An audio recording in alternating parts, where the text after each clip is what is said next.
Esmeralda battled the waves. Lightning cracked overhead, followed by the roar of thunder. She could hear the shouts from the guards over the breakers crashing, but struggled on across the harbor. Her strokes became more like thrashes as one wave dunked her, followed immediately by another. She sucked in water and struggled for her next breath. Her vision became cloudy. The shouts from the guards began to echo in her mind. Then, everything slowed down, as if time stood still. She was beneath the surface, the moonlight filtering through the water like flames licking against a log. What was this? Was she dead? She refused to believe that was it, that she had failed, and worse still, had no idea about her mother, or more importantly, her father. In front of her, she saw the stone floating on a staff in the water, and herself, her younger self, from the night her mother died, to one side.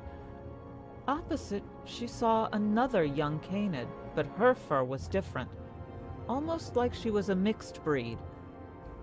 Then a figure appeared between the two, and his eyes stared into her with a look of deep regret. Her father. The moonlight faded, and everything went black.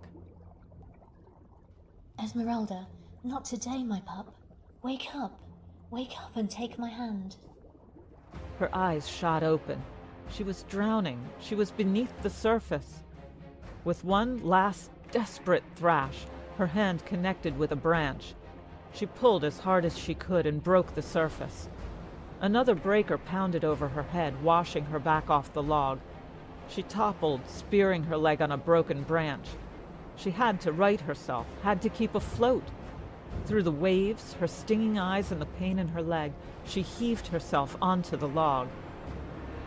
Each surge of water pushed her closer and closer to the shore. As she lay there, she began to wonder about the plague, the engraving. My 2 daughters. Who was the other girl? Was her father the one who had owned the stone? Did she have a half-blood mule-bred sister? She shook her head. No, it had to be a dream brought on from all the adrenaline and chaos that had played through her mind that day. The water shallowed. She rolled off the log and slunk ashore. She coughed up water and sputtered, crashing down on the sand, and ran her hand down her leg.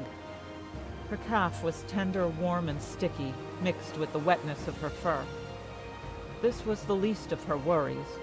Vomiting up seawater and continuing to cough, she attempted to look back towards the castle through the rain. Her eyes, tormented by the salt and light from the countless fires of burning tar down the walls.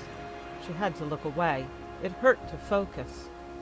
Her head throbbed, her lungs burnt, and the taste of bile and seawater lingered in her mouth. She knew it wouldn't be long until guards swarmed the opposite shore and found her.